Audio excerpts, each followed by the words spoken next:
Hi, welcome to the 14-day weather forecast. As I record this, it is still the meteorological autumn, but there has been a distinctly wintry flavour to things recently. Storm Arwen brought damage in wind gusts and snow to parts of the UK. In fact, here in Berkhamsted, which is about 25 miles northwest of central London, we had a sprinkling on Sunday night. It's the first time I've recorded snow falling here in a November since 2015, so a 6-year gap. What about the next 2 weeks? Can we expect more wintry conditions? Well, I'll begin by taking a look at the view across Europe and the North Atlantic. The sequence runs from 18 GMT, Tuesday the 30th, and at the outset, it is mostly dry in southern and central regions, but heavy outbreaks of rain are pushing into the northwest. Also, the isobars are packed quite closely together, so it's a windy picture. In the short term, outbreaks of rain clear south eastwards, and much colder air returns from the north. By Thursday, white shading in parts of the UK is indicating the possibility of some sleet and snow showers.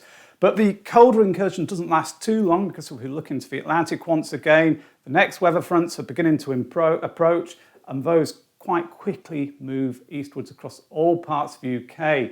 Then as we go into a weekend, it's a showery and probably a rather cool picture. Just some hints by Sunday, late Saturday and into Sunday, that high pressure may be building from the southwest.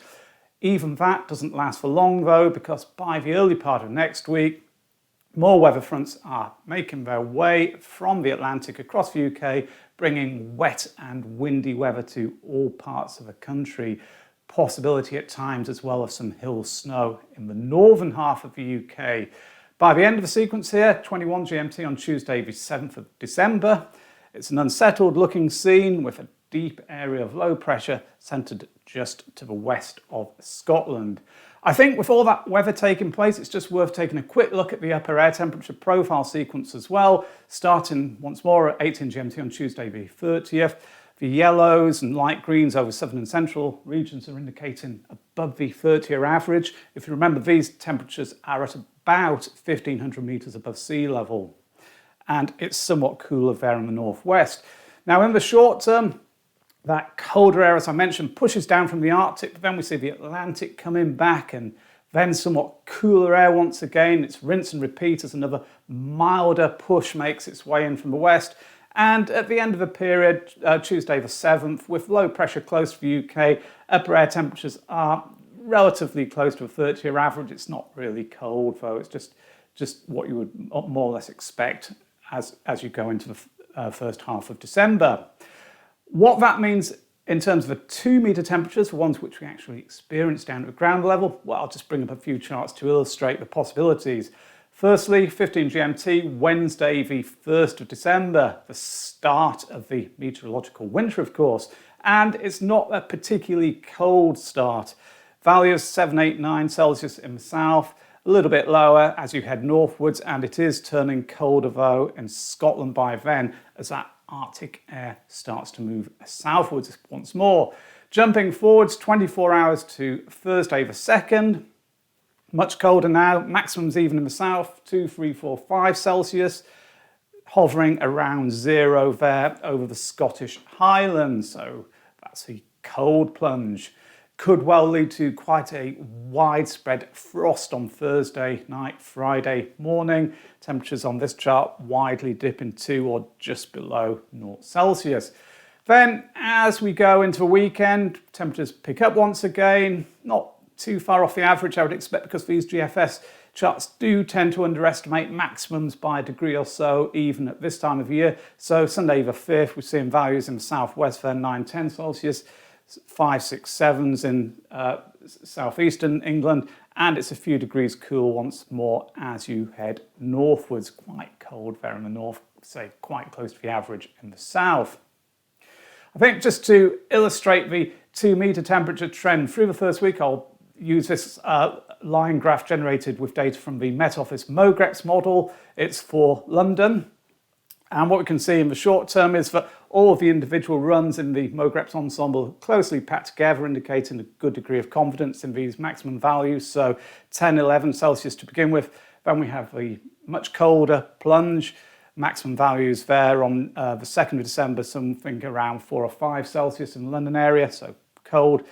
Then we see here temperatures trending upwards once more. But by the end of the first week, there is a bigger spread there, indicating an amount of uncertainty. I think a lot of that's to do just with the timing of frontal systems moving through from the west or the northwest. But I think this chart really just illustrates that temperatures are going to be yo-yoing through week 1. Here's another way of looking at it. The postage stamps, again, generated from the MOGREPS data. If you can see closely, a number of these are going for rather cold conditions on December the 6th, but there are some milder solutions in there. As I say, it's really just highlighting that uncertainty. For example, here, the yellow shading going for values of 12, 13, 14 Celsius, and that yellow shading appears on a number of the individual runs or stamps, mostly in the south and the west of UK, with a greater tendency for it to be colder as you go northwards and eastwards. So all in all, quite a mixed bag by the end of the first week in terms of temperatures, but rather an unsettled picture. Rainfall. I haven't used these charts too much recently because there has been a lot of dry weather around, but I think it's all changed now. The charts are showing accumulated rainfall. The one on the left is for days 0 to 5, on the right, days 0 to 10. All parts of the country, or virtually all parts, look like having significant amounts of rain through both the 0 to 5 day and 5 to 10 day period. Wettest probably in the west and the northwest, as is often the case when the weather is coming in from the Atlantic, but these are showing some high rainfall totals in East Anglia and southeastern England as well. But it's important to remember they are just snapshots from one GFS model run, so it could just be something of an anomaly, and the general trend is more likely to be for, as I say, the wettest conditions to be in the west and the northwest. But all parts of the UK can expect the likelihood of significant amounts of rain. These charts don't show snow, but the general trend is for snow to be more of an issue or over high ground in the north at times. The vigorous Atlantic flow means that it will be quite windy on some days as well. And to illustrate that, I brought up this MOGREPS forecast chart for London, which shows maximum wind gusts. You can see day to day they are varying quite a lot, but sometimes reaching 40 miles an hour or thereabouts. And as you go further northwards and westwards, perhaps going up to 60 miles an hour at times. Windy, gales, maybe even severe gales in the north and west on occasion, but all in all, there isn't a signal at this point for a repeat of what we saw recently with Storm Arwen. Nonetheless, it does look quite windy, as I say, something to keep an eye on. Now, in terms of snowfall through the first week, with those temperatures fluctuating, there's going to be some snow around, I think, mostly over high ground in the north. Just bring up a few charts to illustrate. This being for 01 GMT on Thursday, the 2nd of December, and it's based on data from the Met Office UKV model. At this point, there are snow showers in parts of northern England, but mostly over Scotland. Also 1 or 2 just near to the east coast of England. Moving forwards to 21 GMT on Thursday the 2nd. At this point, a weather front's moving in from the Atlantic, milder air behind it, but as it pushes in, outbreaks of rain are turning to sleet or snow on its leading edge over the northern half of Britain, particularly over high ground. There could be some significant snowfall around for a time before it turns back to rain. The Meteo France model at 02 GMT on Friday the 3rd of December shows something similar, just running a few hours later perhaps from the Met Office UKV model in terms of bringing in that frontal system. Far too early really to focus on the details. It's the generalities which are common across both models. That is for a period of sleet and snow across the northern half of Britain.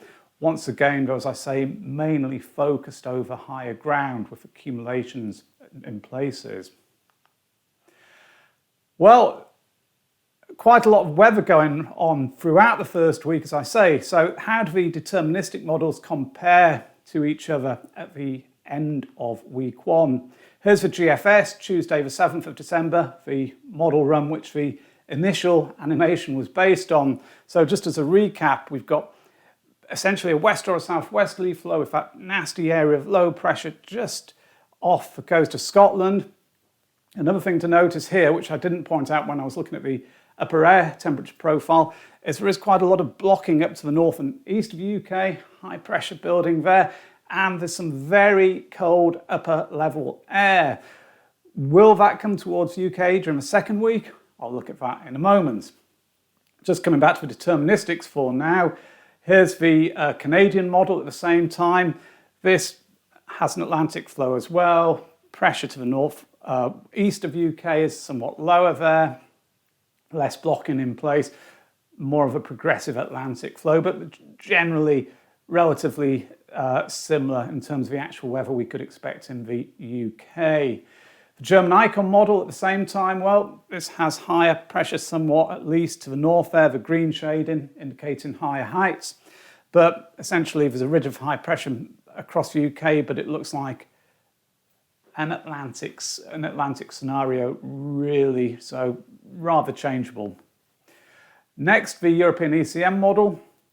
This also has a nasty area of low pressure like the GFS did, just to the northwest, and it's a changeable or unsettled theme across the UK. Once again, the cold air is too far north and east, at least at this point, to be having an impact on our conditions, our weather. Finally, the UK Met Office model at the same point. Areas of low pressure over the UK, the blue shading there doesn't indicate upper level temperatures. It doesn't on these charts, it's height levels. So this is showing quite low heights, with areas of low pressure bringing unsettled weather across the UK, perhaps some wintry conditions over high ground of the north, may be good for the Scottish ski resorts with the snow starting to pile up. Taking all those deterministic models then together, differences between them, the extent of high pressure blocking to the northeast perhaps being one of those, but generally it's a similar pattern across the UK. It's still the Atlantic prevailing at this point, changeable or unsettled, showers or longer spells of rain, not particularly mild, maybe temperatures generally close to the average, a little bit below in the north where there is a risk of sleet or snow at times, particularly over high ground. Week 2, and at this range it's all about trends and probabilities rather than forecast specifics. I say that every week. This time though, I think one thing to try and focus on is whether there is any sign of that cold air that I mentioned to the northeast making its way towards the UK. I'll begin by taking a look at the 16-day GEFS plot for London and southeastern England.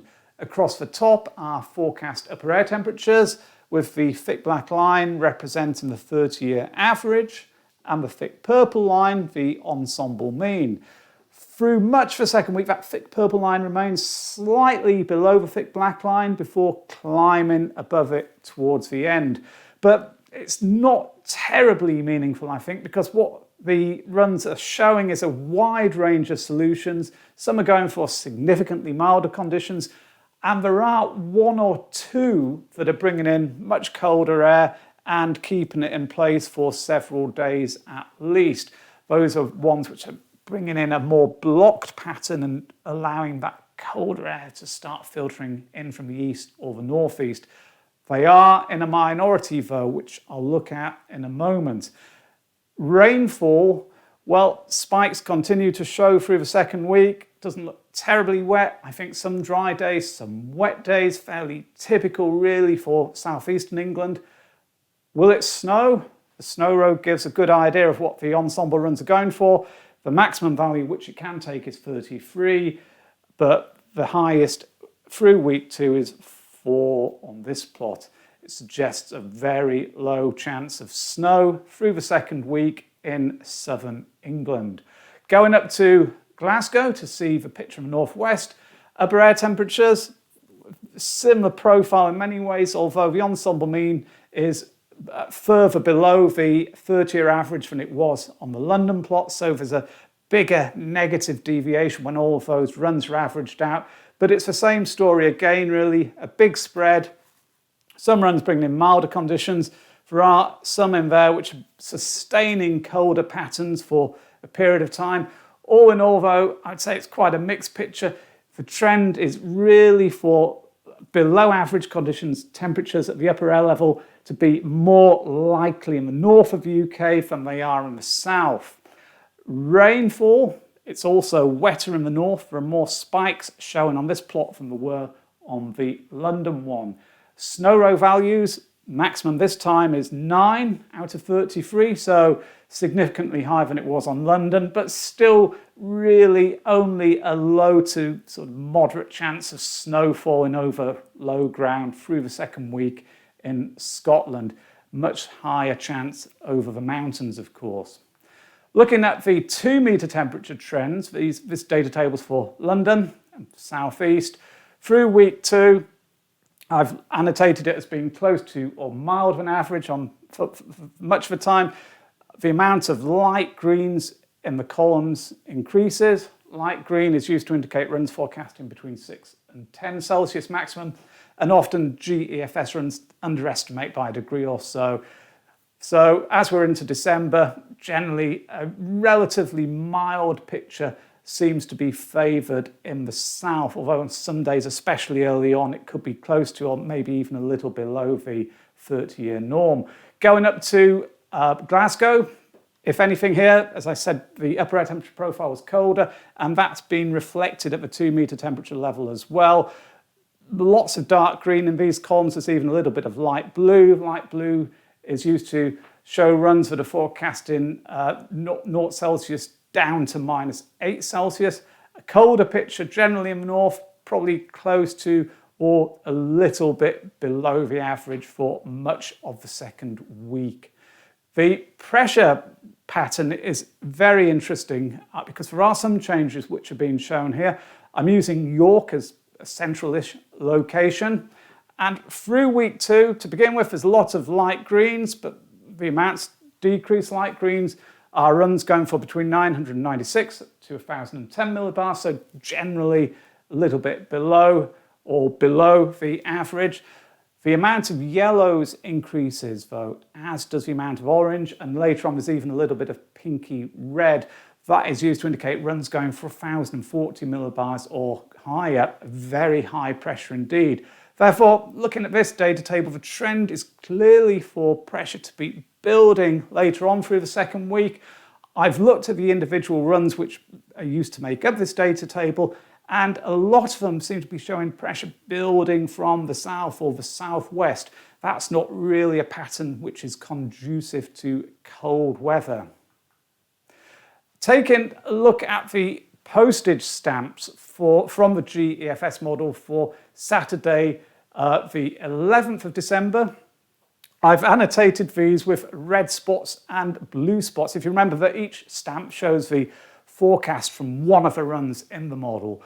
The red stamps I'm using to show forecast runs that are going for an essentially Atlantic-based flow, so rather a mild pattern. Some of them are cooler because we've got more of a northwesterly influence, but generally it's not a sustained cold pattern. It's mobile with showers or longer spells of rain.